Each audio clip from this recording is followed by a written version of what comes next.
Hi, good evening. I'm Lonnie Stonich, the Executive Director of FAN. We're a nonprofit that presents programming exploring human development across the lifespan. I'm honored to welcome you to tonight's conversation between Nicholas Carr and Christine Rosen. Thanks for joining us. FAN's YouTube channel has an archive of over 350 videos of past events, so be sure to subscribe to the channel to get updates when new recordings are posted. And now for some introductions. Nicholas Carr writes about the human consequences of technology. He is the best-selling author of important books such as The Shallows, What the Internet is Doing to Our Brains, a Pulitzer Prize finalist, The Glass Cage, Automation and Us, and now Superbloom, How Technologies of Connection Tear Us Apart. A former executive editor of the Harvard Business Review, Nick writes for The Atlantic, The New York Times, and The Wall Street Journal. In 2015, he received the Neil Postman Award for Career Achievement in Public Intellectual Activity from the Media Ecology Association. In his Substack newsletter, New Cartographies, he explores the fraught intersection of technology and culture. Joining him is Christine Rosen, a senior fellow at the American Enterprise Institute, where she focuses on American history, society and culture, technology and culture, and feminism. Concurrently, she is a columnist for Commentary Magazine and one of the co-hosts of the Commentary Magazine podcast. She is also a fellow at the University of Virginia's Institute for Advanced Studies in Culture and a senior editor in an advisory position at the New Atlantis. Her latest book is The Extinction of Experience, Being Human in a Disembodied World. And now let's welcome Nicholas Carr and Christine Rosen to FAN. Thank you, Lonnie, and thank you all of us for joining us tonight. I have been a super fan of Nick's for many, many years, and I think those of you who haven't yet read his latest book are in for quite a treat. But I want to dive right in with the title, which perplexed me the first time I saw it. So I want to give Nick an opportunity to tell us about the events in 2019 that led to the choice of the title, and how does it in some ways capture what you're trying to say in this book? Sure. And thank you, Christine. Thank you, Lonnie. Thanks to FAN. So there's this natural phenomenon, fairly rare natural phenomenon in the mountains of Southern California called a superbloom. And normally in that area, it's arid, very dry, as we tragically saw recently with the fires in Los Angeles. But every once in a while, there's a wet winter, and when that happens, the superbloom comes in the spring, and the superbloom is a superbloom of wildflowers, often poppies. And if you've ever seen photos of superblooms, they're extraordinarily beautiful because the entire hillside, mountainside is just covered with flowers. So this happened in March of 2019. And as you can imagine, because the pictures are so striking, they began to show up on social media, on Instagram and other places. And very, very quickly, all the local influencers on Instagram, on YouTube, on TikTok, realized that, oh, they have to get out to this canyon in order to have this beautiful natural scene as the backdrop for their selfies and their videos and so on. And so a bunch of influencers came out to this one particular area called Walker Canyon, which had a particularly spectacular display of poppies. And they start sending out their photos, again, through all the social media platforms, and then all their followers follow them into the canyon. So now we're talking about thousands and thousands of people coming with their phones, trying to take selfies and videos and stuff. And it turns into this horrible mess. Traffic is completely backed up. People are parking haphazardly. They're going up into this beautiful kind of environmentally sensitive area and just trampling the flowers and pulling up flowers. And in a local town institutes an emergency, a public safety emergency, tries to shut down all the trails. That doesn't work. People keep going up the mountainsides. Police officers hit by a car trying to direct traffic. And then, as you can imagine, there's all thousands and thousands of photos of these people taking their picture in this area. And that breeds a counter reaction where people start attacking these people for trampling the flowers, picking the flowers. And they attack them on their own posts by putting comments. And many of those comments, again, as you can probably imagine, are extraordinarily vile, extraordinarily personal. And to me, I was on the other side of the country, and I live in Massachusetts, and I'm following this through social media because I'm in the very early stages of writing what would become this book. And it struck me that here we kind of have a microcosm of all the behavior, including the problematic behavior that social media has set off. And furthermore, beyond the microcosm, it also gives us a metaphor for how we live today, because I argue that we exist in a superbloom not of flowers but of messages. So I open the book with this story about the superbloom, both because I think it is a compelling story about a lot of the kind of antisocial behaviors that social media has triggered, but also because it does provide a metaphor that then continues through the book. Well, it really was compelling in part because after beginning with this fairly recent event and all the reactions and overreactions that you describe, which I think anyone who's spent even 5 minutes on social media would be quite familiar with, you then take a dive into the history of technology, which I just really enjoyed. And not just because I'm a history nerd, but as everyone should be, but because what you do is make an interesting and new argument about technology that I think it's quite a challenge to make, and you do it really well. But I'd like to hear a little more about why you took the path of looking at history to begin this argument. So Yeah. you make the point that we tend to want to see technology as either these wonderful neutral tools that we'll just make use of, it'll make life more convenient, efficient, et cetera, or we see them as a new and improved way of doing things.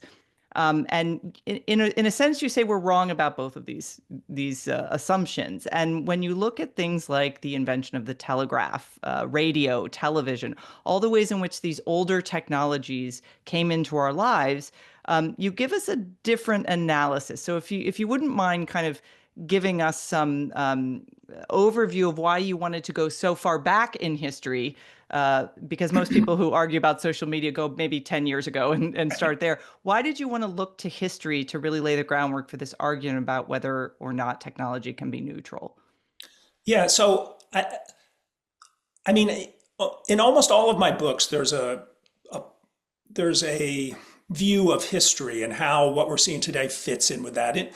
And one of the basic reason for that is that I think, as you implied, that when you look at most of the discussion of current technologies, particularly computer-based technologies, the internet, social media, there's very little historical perspective. And it's because I think we tend to think, and certainly the companies that are producing this very much think, that history is irrelevant because we've had such an enormous change with the internet and how we all connect, that really there's no point in looking backwards. We just should focus on the present and the future. And I think that's always a mistake. None of these technologies, and certainly the human behavior, doesn't come out of nowhere. There's precedence for all this. So I like to try to put the current technological phenomenon, into a historical context. And I think in this case, it's more important than ever because really what I'm trying to do in this book is tell two stories. One is the story of human communication, how we talk to each other and how that's changed over the years, and particularly the last couple of decades. And then juxtaposed to that is another very tightly connected story, which is the story of communication technology, media, networks, systems, and how that's evolved and changed through history. And the reason why it's so important in this particular case is because I make the argument, and I'm certainly not the first to make this argument, that changes in communication technology change the way we communicate, the way we talk to each other, and that in turn changes society, because society is fundamentally formed and sustained through people talking to each other, through communication. And so by looking back, I can show how I can set up our current situation by looking at, for example, what happened 100 years ago when society went through a radical shift in communication technology that's as big as what we've seen in our own time. We had, the introduction of the telegraph and then the telephone system and then broadcasting, radio and TV. And so for the first time in history, information and messages could move pretty much instantaneously across great distances. Before the arrival of the telegraph in the 19th century, information and messages, human communication, could only move as quickly as human beings could move. So communication systems were transportation systems. You sent a letter on a train or on a ship or on horseback or whatever. And so by looking at how society has dealt with and struggled with kind of getting the benefits of instantaneous communication while also trying to avoid the problems is a good way, I think, to set up what we've seen since digitization just in the last few decades, where instantaneous communication has turned into overwhelming communication. And I think that's what we're dealing with now, just unlimited amounts of messages and information flowing all over the place all the time. But by looking at how people dealt with this or tried to deal with it 100 years ago, it shows that there has been an ongoing struggle that is not so different from what we've been seeing, but it was dealt with very differently, both because of the technology itself and because of various, regulatory beliefs in government's role in communication and all of these things that we still are dealing with today. Well, you give a wonderful portrait of a very unlikely prophet. Before Marshall McLuhan, there was this quirky little sociologist named Charles Horton Cooley. Interestingly, as you say, he's the man who used the phrase social media first. He's in a very different context, but actually exploring some of those larger questions. And there's a phrase that you use throughout the book. It's one that I think, I would argue, Silicon Valley thinks it is overcome. And so I found it refreshing to see it used so persistently and well in a discussion of communication technology. And that's the phrase human nature. Cooley talks a lot about human nature, and in your section on what he was worried about, how we communicate versus what we communicate, in a way that part of the book, you make a pretty strong case that we've forgotten some of the deeper questions that 100 years ago people were asking about older technologies, and that's sort of gotten us into this place. But why did you find this idea of human nature compelling? It's not a term that we really hear used a lot when we're talking about the latest app. Well, unfortunately, it's a term we don't hear that much anyway, because people have kind of become a little embarrassed to talk about human nature for reasons that aren't particularly clear in my mind. But so Charles Horton Cooley, and I just happened to be reading this very kind of esoteric article because I was looking into his writings that he published in 1897 before he kind of became famous, and he was famous back then for a time. And as you say, he coins the term social media, and he uses it to refer to particular groups of people. Every group that forms is a social media system because people exchange information between themselves. But his basic point was that two things are going on with communication that have a fundamental effect in shaping the way people live and the way society operates. And that is one thing that doesn't change that much, which he calls human nature, the way we are, our psychology and everything else. And then there's something that changes a lot, which is communication technology. Changes a lot, in particular over the last couple of hundred years. He makes the point that, around the year 1900, when he's writing, it's only been 50 or 60 years since the telegraph came along. So after a kind of a long period of pretty much stasis in communication technology, there was the book and there was the mail. Suddenly things are speeding up, and he sees that reflected in changes in society itself. And he comes to the conclusion that all of this change will ultimately be for the good. And he's expressing, I think, a deep assumption that was prevalent then, and I think is still prevalent today, that human nature, because we think of communication as a way to build understanding between people and trust between people and to create social harmony, then these technologies that allow us to communicate more should be good, because if a little communication is good, then more communication must be better. And I think, even though I take a lot of inspiration from Charles Horton Cooley in the book, he also shows what I think is a big problem in the way we think about communication, which is this belief that, oh, let's make it faster, let's make it more voluminous, let's make it more efficient, and human nature will somehow adapt, and it will bring out our better angels, it will bring out our good instincts, and somehow it will keep all the bad sides of human nature, pushed to the background. And I think ultimately what we've seen is that it's actually more the opposite. When you have too much communication, human nature starts to get very, very warped. Well, there's something both quaintly optimistic, but also I think you use the word naive to describe that view of human nature.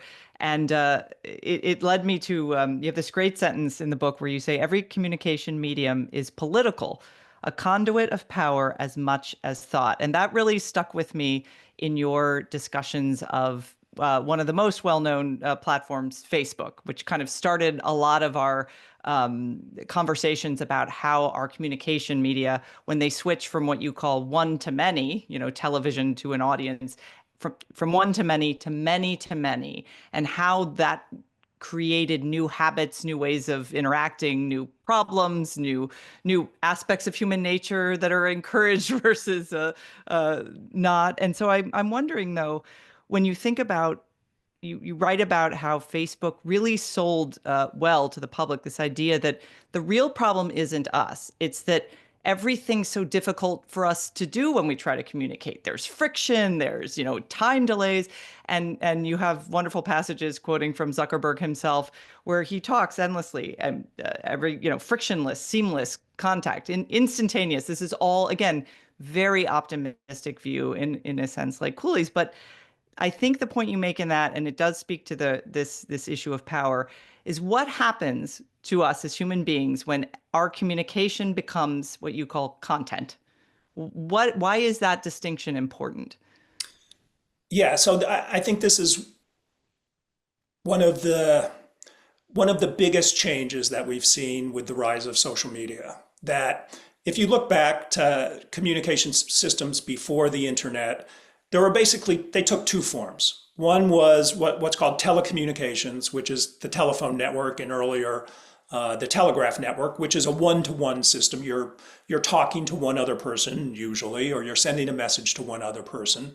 And fundamental to the way those technologies for the last several hundred years were thought about very much follows the way the mail system was thought about, which is those messages are private. The companies that are carrying them, whether they're phone calls or letters or telegraphs, they have no business reading them.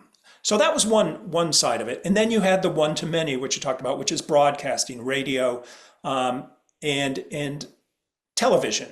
And those basically, took programming that networks developed, entertainment, news, whatever. It wasn't personal. You weren't broadcasting your thoughts to the world. With the internet, and particularly with social media, those two things collapse. So suddenly our conversations, our correspondence is not just one-to-one. We're posting it out on Facebook or Instagram or whatever. And it becomes content that is extremely valuable for these companies. In fact, if you think about, any social media platform, its big challenge is to have enough content to keep people, millions and even billions of people, to keep it flowing to them around the clock. Well, how do you do that? You certainly can't have production studios that's going to produce this amount of new content. So you get to people to do it. So everything we do online, everything we say, all the videos and pictures, to us, it's self-expression. To the companies, it's content. And it's very valuable. And it also provides them with enormous power that I don't think they originally really recognized, the power that this control over speech and the ability to funnel it in whatever way they want gave them.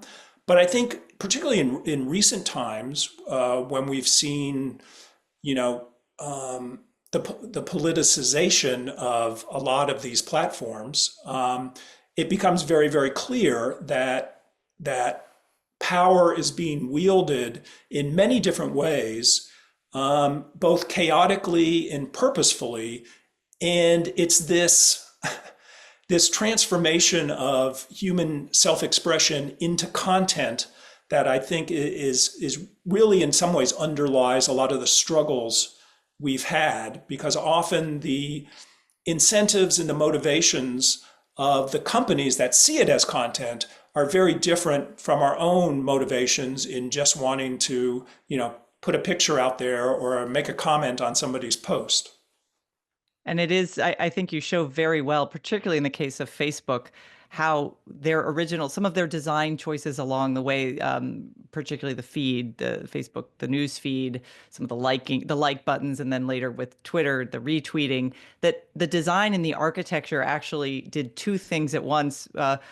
One that was great for the bottom line of the tech companies, and one that was really bad for human beings. And the one that was really bad for human beings was this illusion of control that people have when they use these platforms, because it's designed to give you that sense. And it's a particularly fascinating portion of the book.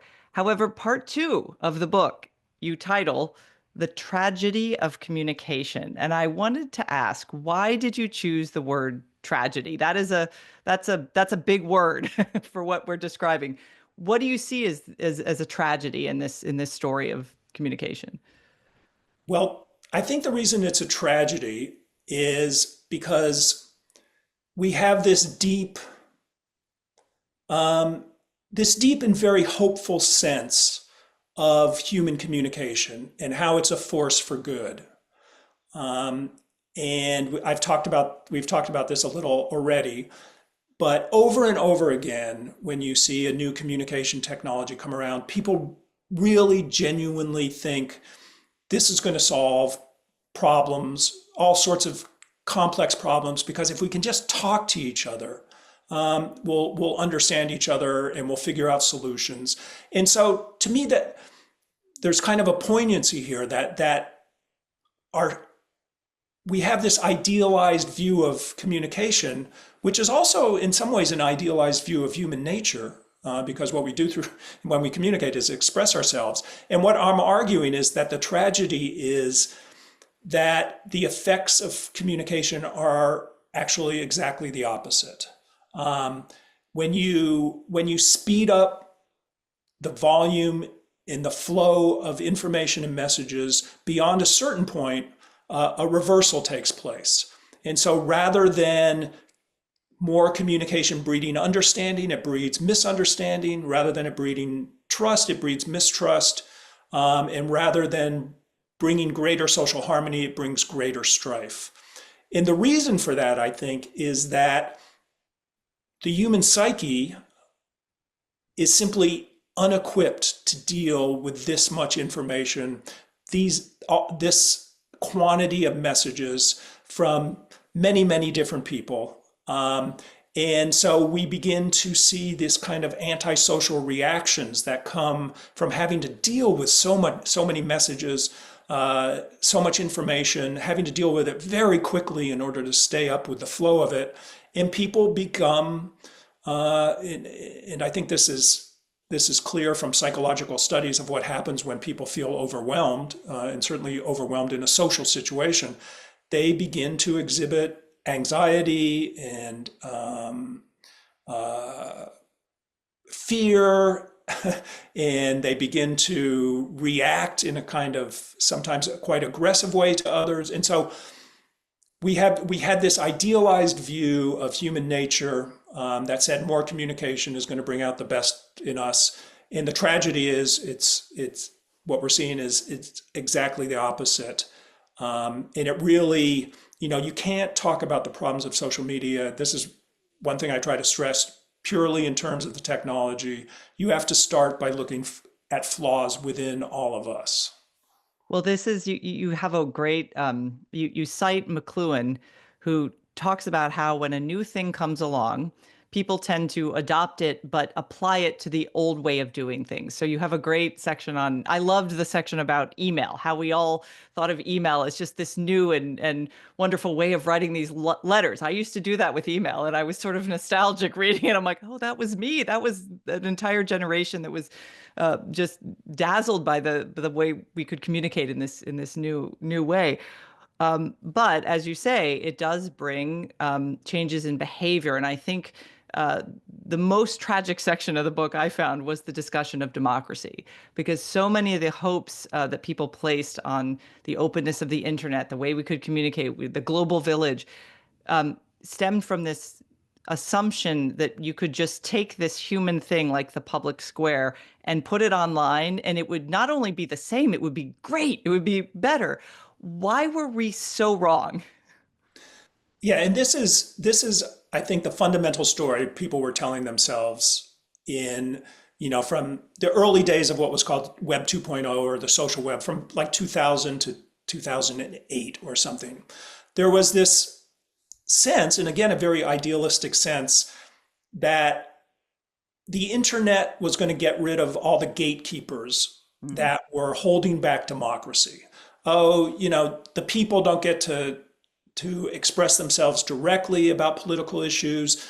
Everything is filtered through a few newspapers or through a few TV stations or magazines, and the internet was going to get rid of all that. And as you say, we'd have this new digital public square. Everybody would be there, and we'd all be engaged in political discussions in a very productive way. And even back then, there were concerns about, okay, if we're all there and we're all talking all the time, and you get rid of all the editors and all the gatekeepers and the filters, how do you deal with bad actors who are, going to try to spread lies, going to try to make money off, misinformation, or going to let loose a lot of hate speech or whatever? And there was this belief that, oh, we'll come up with all these native internet-based filtering techniques that will also be very democratic. So you'll vote. So people will vote on different comments and different messages, and the votes will mean that the good stuff gets seen more and more, and the stuff that's voted down, the lies and garbage, will disappear. So there was this huge hope that we just create all these nice little technical ways to filter information and everybody would participate. As it turns out, and as companies like Facebook figured out very early on, what really grabs people's attention and grabs their sight and their vision in their is the very stuff you think you want to filter out. Very emotional stuff, very polarized stuff, very antagonistic stuff. And so the actual things like buttons and upvoting and retweeting and reposting, all of those things that we hoped would filter out the bad stuff and give us all the good stuff, actually had, again, pretty much the opposite effect. So it was another misreading of human nature. And what we discovered is that these gatekeepers, these editors, these producers, although they were all flawed, and there was no doubt that there were voices that didn't get out before, but actually they played an important role in kind of keeping political discourse at a level where everybody you know, everybody could get information that was reliable. They might interpret it in very different ways, but at least it would be reliable. And we got rid of that, thinking that we'd create this kind of new democratized political atmosphere. And again, the effects just went totally counter to what everybody expected. You have some wonderful descriptions in the book of various tech executives testifying before Congress or answering the demands of elected officials, and it captures very well just that, this idea that our democratic system, which our founders, who did study human nature and understood a great deal about both our virtues and our vices, deliberately built to slow us down, to have checks and balances, to do all the things that actually in a tech-driven world are things you want to overcome.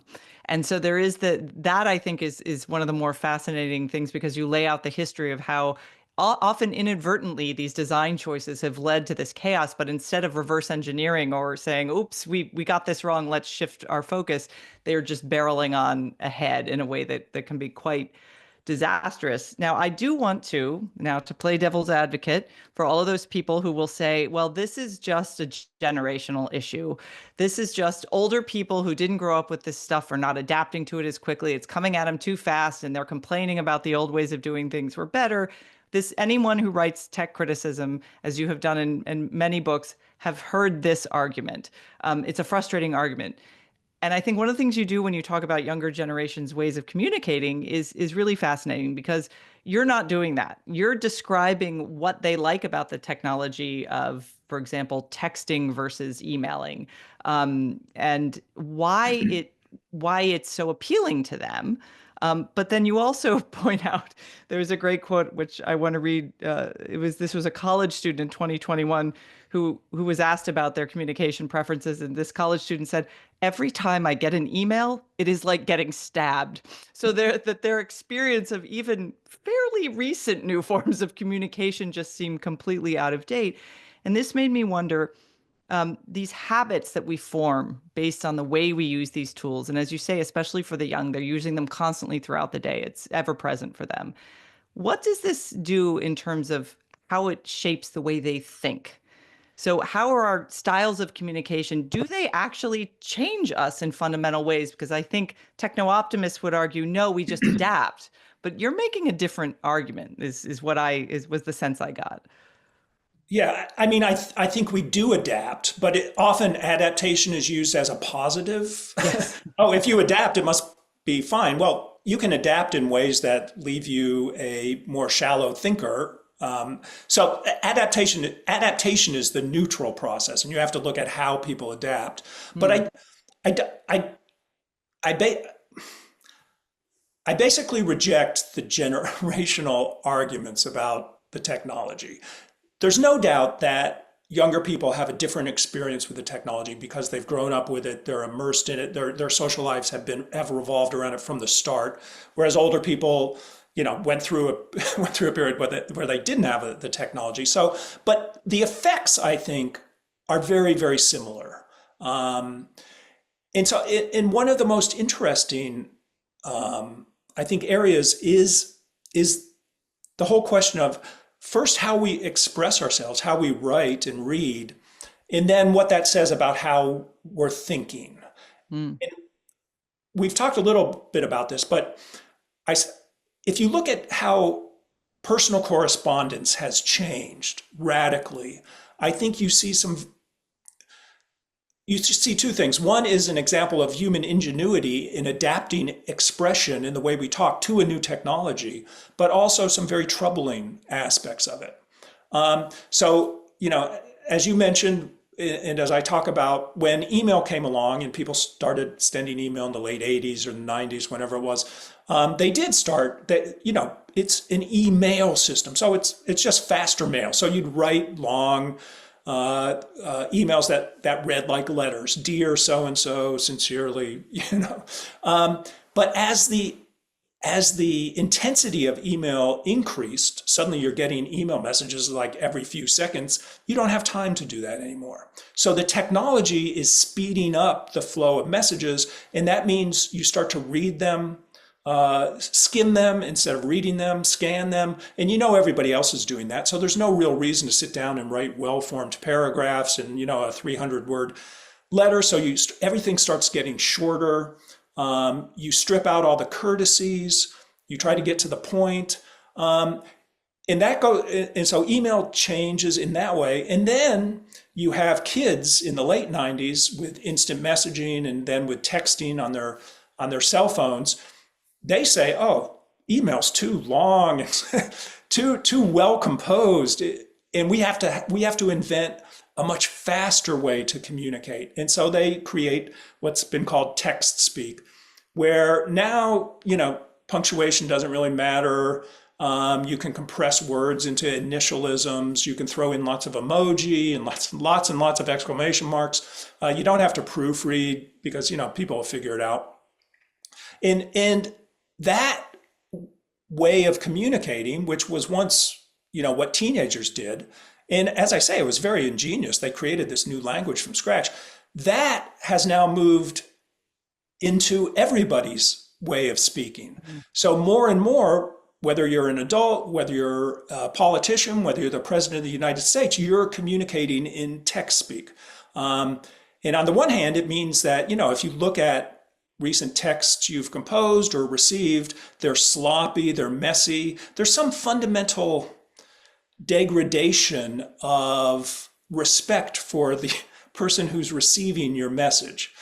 But also, I think this shows a different way of thinking, because we're speeding up communication so much. We're not only compressing language and speeding up reading, so we're skimming and scanning very quickly, but behind that, I think it indicates a very different way of thinking. And a good way to explain this is in the famous I'm forgetting the guy's name, the System 1, System 2 ways of thinking. Oh, yeah. Not Kahneman, but Kahneman, yeah. Yeah, Kahneman, Daniel Kahneman. Yeah. Late Daniel Kahneman, who wrote a very good book about these two ways of thinking. One is very intuitive, very fast, very reactive. And he calls this one, I think that's System 1. And then System 2 requires more deeper thinking. You slow down, you interpret things, you try to express yourself clearly. What we've done with this, with the internet and social media, is given emphasis to System 1 thinking, very reactive, very intuitive. It draws on quick pattern recognition. It exposes your biases because you tend to see things through your biases. And we've de-emphasized the System 2 way of thinking, which is much slower, doesn't fit within the world of social media, but it's the way we really are able to put information into context, see the nuance in it, see the subtleties in it. So as we've changed the way we communicate and the way we express ourselves, we've also changed the way we're thinking. Not just about, trivial stuff that you're, day-to-day stuff, but the way we think about politics, the way we think about complex issues, all of that, I think, has been compressed and is now much more reactive, much more intuitive, and much more governed by bias. See, this is fascinating because it really does fit in with another thread that I think you draw throughout the book that is another thing that's underappreciated about technological change. And you start again back to Cooley, our guy Cooley, who talked about the looking glass self, a concept that he became very well known for, and how we form a sense of self, a sense of identity. And you draw this through line to the way that younger generations in particular, who spend a lot more time in these new fields of communication, how they form a sense of self or don't, whether that leads to the rise of narcissism, as some researchers have found, or anxiety and depression, as others have found. But I was struck in both Cooley's description of the construction of the self, and in a lot of your analysis of modern construction of the sense of self, how, and I liked this about the book, maybe some others would disagree, you actually are using the language of vice and virtue. Very kind of, you use terms like envy, rivalry, talk about empathy. These aren't words that we see in Apple ads anymore. They're not the way that these communication technologies are sold to us. And yet so much of how we use them is implicated. And you talk about communication technology as a tool of social penetration. And I wonder, could you build on that a little and talk about these communication technologies as tools of character formation? How are they building blocks or not, or undermining character formation? Yeah, and I'm going to try not to get too far into the weeds here because it's very easy for me to go in there. But Charles Cooley, in introducing this idea of the looking glass self, he meant, the self doesn't emerge from within us in isolation. The self, we form a self by reading what other people are thinking about us and judging how our behavior or what we're saying is influencing other people's view of us, and then we begin to modify that. And so this is a good process because it's a process of socializing your own identity, your own self, based on other people. And I think if you look at how we used to socialize and go through this process, it was very much bounded by time and space. Social events were in the physical world. You'd make phone calls every once in a while, and that was important, but it wasn't central to the way you socialize, and hence to the way you learn about other people's feelings and sense other people's feelings about you. So basically, you'd go somewhere and you'd be in a room or a place in a particular time, and you'd socialize with whoever happened to be there, and you'd sense what they were thinking, and shape yourself, not in a fake way, but bringing out those aspects of your personality and yourself that allowed you to be a member of this small group, this small society. And then you'd leave, and maybe you'd be by yourself for a while in solitude. You'd have some time to think through your thoughts, process what just happened, prepare for your next social occasion, and then you'd go and you'd be in a different room at a different time with another group of people, and you'd go through this same process. So your body, kind of as it went from place to place and time to time, it was your means of engaging with society in bounded terms, learning. And kind of enriching yourself, I think, as a social being. So the big thing to me that social media has done from a social standpoint is it's gotten rid of all the boundaries, the spatial boundaries, the temporal boundaries. Everybody's there all the time. They're always talking. Even if you're not looking at your phone, if your phone's nearby, you know that there's somebody is saying something. Maybe it's about you, and once you take, I think, social relations out of space and time, they become very, very different. And suddenly, you're no longer able to make these slow, you're no longer able to come to these realizations about yourself based on how you interact with other people. You begin very much to see yourself as content, as media content that you have to put out there and then monitor how people are reacting to it. Are they liking my post? Are they responding? Are they retweeting it? And more, I think this leads to kind of it breaks us away from society, even though we think we're socializing all the time. We're doing so in a superficial way. We're not enriching our own character, but we're kind of creating this media persona that we then communicate to the masses. And so that's one of the problems. And then the other problem is that those periods of solitude that used to break up our social events, when you were by yourself and you were following your own train of thought or just relaxing, those are gone now. Because if you have, and this is particularly true of young people, but I think it's true of everybody, if your phone is around, then you can socialize all the time. When you're alone, all you have to do is pull out your phone, start sending messages, start reading other people's messages.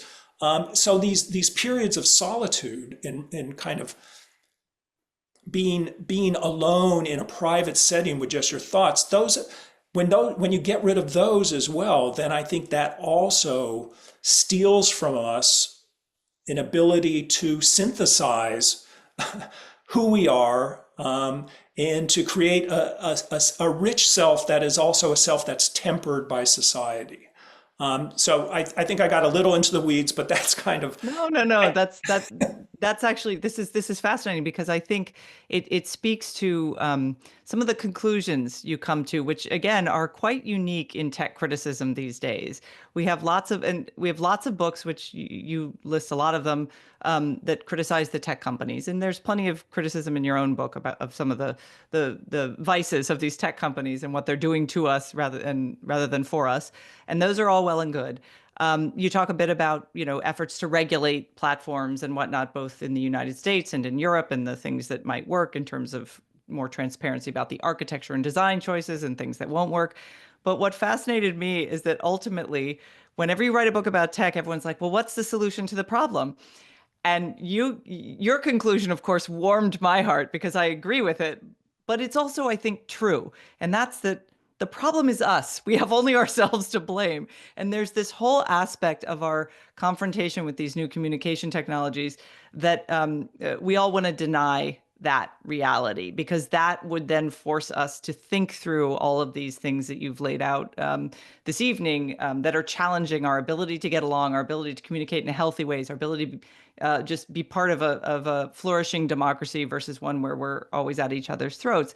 And but you use a very strong term at the end where you say maybe the answer, because we are a large part of this problem, because of our nature, because of the way we've not had enough time to respond to these new tools, that we have to make what you call willful acts of excommunication. Could you explain a little further what you mean by excommunication in this context? Yeah.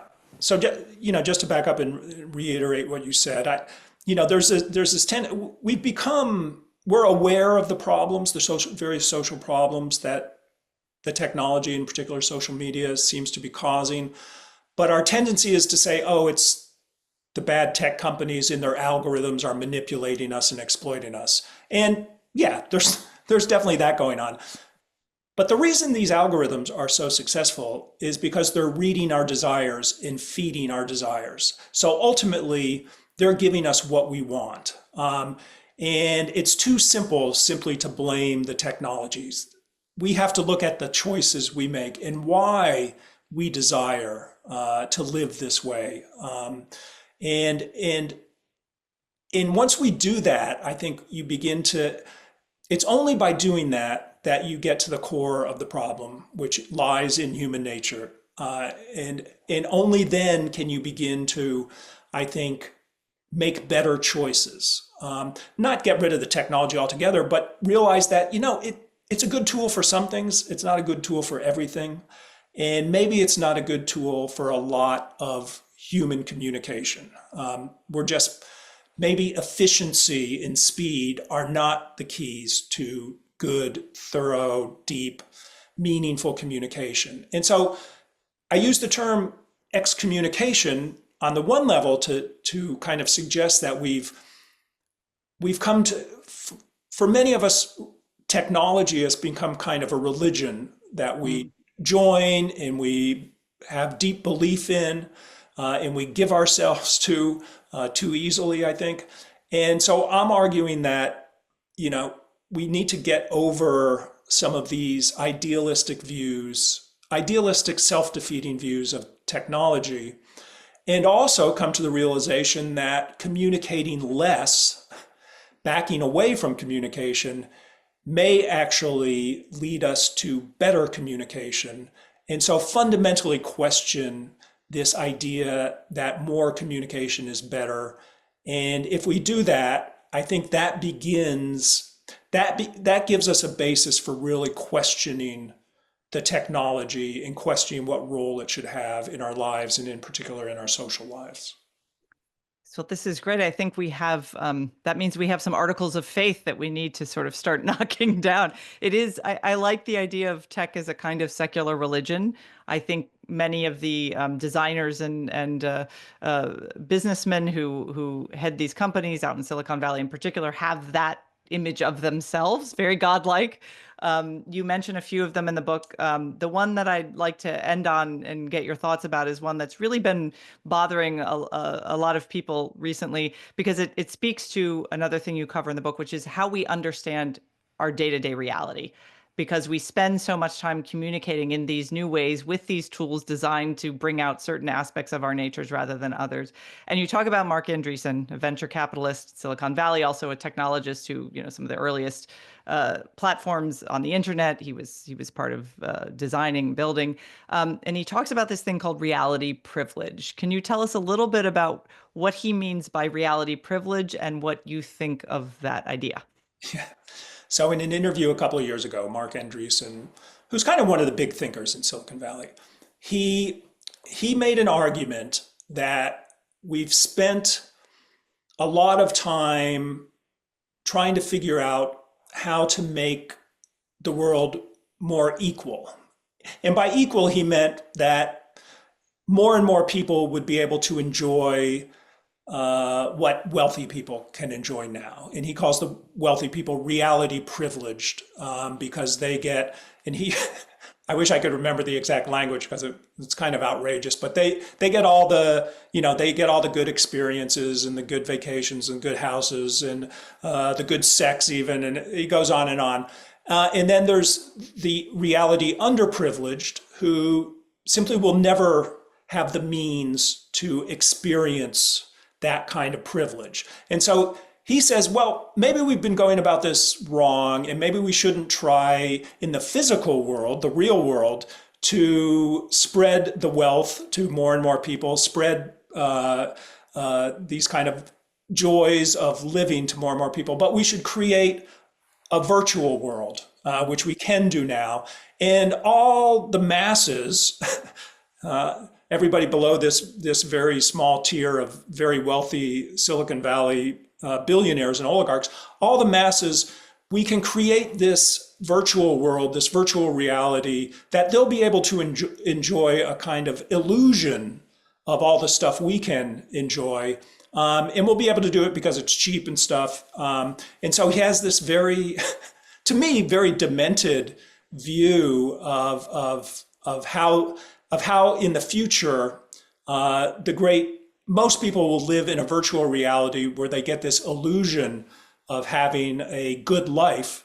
And by doing that, of course, that means that the Silicon Valley, the wealthy people won't have to give away any of their money. They'll just have to create this world where everybody can be apparently happy. It's kind of a Brave New World type scenario.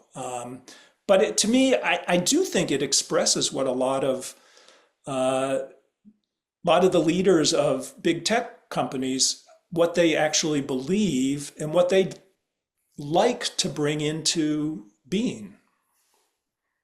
Yes, I think it is dystopian. I think if you see his vision of reality privilege as dystopian, you stand on one side of this argument about the human future. And if you think what he's suggesting is great, you're probably one of the friends of his who's building their own private city outside of San Francisco, for one, and you have the means to assume that you will be among the reality privileged, and you'll have all these choices. Because I think one of the things, one of the sort of sub themes throughout your book that I kept jotting down when I was taking notes while reading it was freedom.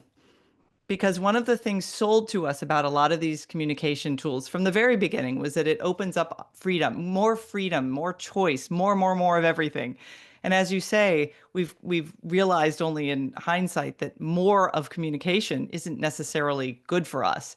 But I wonder if you could just spend a few minutes talking about what these communication technologies mean in terms of the promises they'd offered for freedom versus the sort of worlds envisioned by the creators of these tools, such as Mark Andreessen, for the rest of us. Like, is this actually going to be a society that will be less free, even though it will have more stuff? Yeah, I basically, I think the vision, and I think you see it in the internet and social media, is that you're free in a much narrower in a much narrower existence. So you have, you can have you can play video games all day and kind of imagine yourself in fantasy worlds. You can feel like you're expressing yourself politically by clicking a like button when somebody says something that you sympathize with. There's all these kind of symbolic actions that give the illusion, I think, of freedom in oh, I can express myself and say whatever I want, and I can get engaged in these political debates. And yet they remain, as everything in the virtual world does, I think, they remain symbolic and abstract. And by taking us out of the actual physical material world, which to me is the actual better environment to be free, or at least to explore what freedom means, they've given us this illusion of freedom that's very transactional, very consumerist, but seem to be stealing from us, maybe intentionally, maybe not, the kind of true world where we can be most free in, which is the old world of things. Well, thank you so much, Nick. I think you've given us a lot of food for thought, and I'll turn Thank it you, back Christine. over to Lonnie. Agreed completely. But first, I want to say, Christine, what a really thoughtful, prepared, nuanced interview you did with Nick. Nick was well served It's tonight. all owes to his work because you I can't don't know, not have that discussion if you're reading Nick. I don't know. I've seen a lot of interviews in my time, and you did a really, I really appreciate your thoughtful approach. Very nuanced. Really appreciate it. So thank you so much for that. Thank you. I want to remind folks we're going to be spending another almost hour with Nick Carr from 8:05 to 9 p.m. Central. We're doing an after hours. Access to after hours. Make a donation to FAN in any dollar amount. We've been putting the links in chat this whole time. Dollar amount is up to you. Come join us. Ask them your own questions. There were several very thoughtful questions submitted ahead of time, and also then during the event. In particular, some folks are looking for, they want to know, kind of talk a little bit about AI and AI boom and what does this do? What's that whole layer that puts on top of this conversation, and how does it start bending the conversation? And then Leo was just asking about, and I'm interested in this too, looking at our consumption habits. How does the acceleration of technology and communication, what does it do to our consumption habits? Looking at how so much buying, the online buying, and what symptomatically, what is that? And people being just completely inundated by their objects, and the hunger of consuming and what is being consumed. So there's so much great thoughtfulness that'll be coming out. So we're right at 8 o'clock. Christine, again, thank you so much. We hope to welcome you back to FAN again soon. Nick, we'll see you in about 5 minutes. We have a 5-minute break in between. Thanks everybody for coming, and come check out, David Greenberg and David Blight next week talking about the great John Lewis. It'll be a great night as well. So hope to see you. Hope to welcome folks back again soon. Thanks so much.